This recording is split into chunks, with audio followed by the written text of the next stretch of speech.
battleground West Bengal, where the BJP and the TMC are trading barbs. Now, in a bid to address concerns of the Matua community over citizenship, Union Home Minister Amit Shah has assured that its members would get citizenship under the CAA. Meanwhile, he has accused West Bengal Chief Minister Mamata Banerjee of peddling lies about the Citizenship Amendment Act. He has stated that Mamata Banerjee is lying, that anyone who applies for citizenship under the CAA will face problems. And he's also stated that he's come to assure the people of the Matua community that no one would face any sort of trouble. He's further also stated that the Citizenship Amendment Act and citizenship as a subject falls under the exclusive authority of the central government and not the state governments. This is, of course, a statement he has made while addressing a campaign rally in Bangao in West Bengal. Remember, viewers, the battle for West Bengal is heating up. It is a tripartite battle between the BJP, the TMC and the Congress for the 42 seats in the state.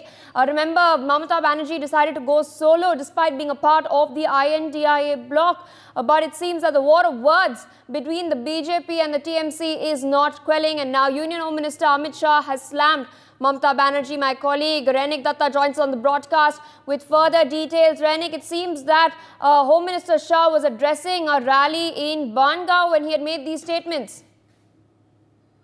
एकदम देखिए, ममता बनर्जी की तरफ से जिस तरीके से CA लागू होने के बाद से सीए को लेकर बीजेपी के ऊपर आक्रमण किया जा रहा था, उसकी जवाब होम मिनिस्टर अमित शाह की तरफ से दिया गया है। होम मिनिस्टर की तरफ से इसके पहले भी जितने भी पब्लिक मीटिंग किया गया है बंगाल में और साथ साथ ही जितने भी रैली किया गया है, उसी टाइम में होम मिनिस्टर की तरफ से ये बात को ममता बनर्जी की तरफ से जिस तरीके से सीए को लेकर बात फैलाया जा रहा है, उसको लेकर बयान दिया गया था। और कल भी बुनगा में जब अमित शाह की तरफ से ये जनसभा को संबोधित किया जा रहा था, उसी टाइम में सीए को लेकर ममता बनर्जी का जो बयान, वो बयान को झूठा बोला है अमित शाह की तरफ से। अमित शाह की तरफ से ये भी कहा गया है कि ममता बनर्जी ने झूठ फैला रहा है, लोगों के अंदर में डर फैला रहा है ये सीए को लेकर। ये सीए किसी का नागरिकत्व छीनने के लिए नहीं, नागरिकत्व देने के लिए लागू किया गया है पूरा देश भर में। पूरा देश भर में जितना भी शरणार्थी है उनको सम्मान देने के लिए इस तरीके का आइन लागू कर दिया गया है।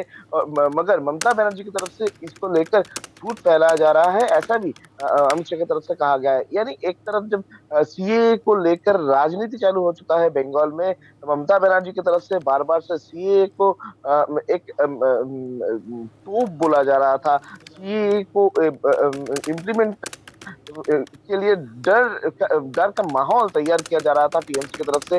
ममता बनर्जी की तरफ से बार बार से ये सीए के ऊपर बोला जा रहा था कि सीए को अगर कोई एक्सेप्ट करेगा, कोई सीए फॉर्म फिलअप करेगा तो देश का नागरिक नहीं रहेगा। इस तरीके का बयान जब ममता बनर्जी की तरफ से दिया जा रहा था, उसी टाइम में अमित शाह की तरफ से इस बात को क्लियर कर दिया गया है कि ममता बनर्जी जिस तरीके का बयान दे रहा है सीए को लेकर, जिस तरीके से वो डिस्क्राइब कर रहा है, वो डिस्क्रिप्शन ममता बनर्जी का वो झूठ है। सीए किसी का नागरिकत्व छीनने के लिए नहीं, नागरिकत्व देने के लिए, और जो भी शरणार्थी है वो शरणार्थी को सम्मान देने के लिए ये सीए लागू कर दिया गया है। यानी ये इलेक्शन के माहौल में ममता बनर्जी और बीजेपी के बीच में सीए को लेकर जो पॉलिटिकल चर्चा, वो पॉलिटिकल चर्चा अभी तुम है। और ये पॉलिटिकल चर्चा में एक तरफ बीजेपी हावी हो रहा है ममता बनर्जी के ऊपर, तो ममता बनर्जी सीए को लेकर बीजेपी के ऊपर हावी हो रहा है। For more such videos, subscribe to the NewsX YouTube channel, hit the bell icon.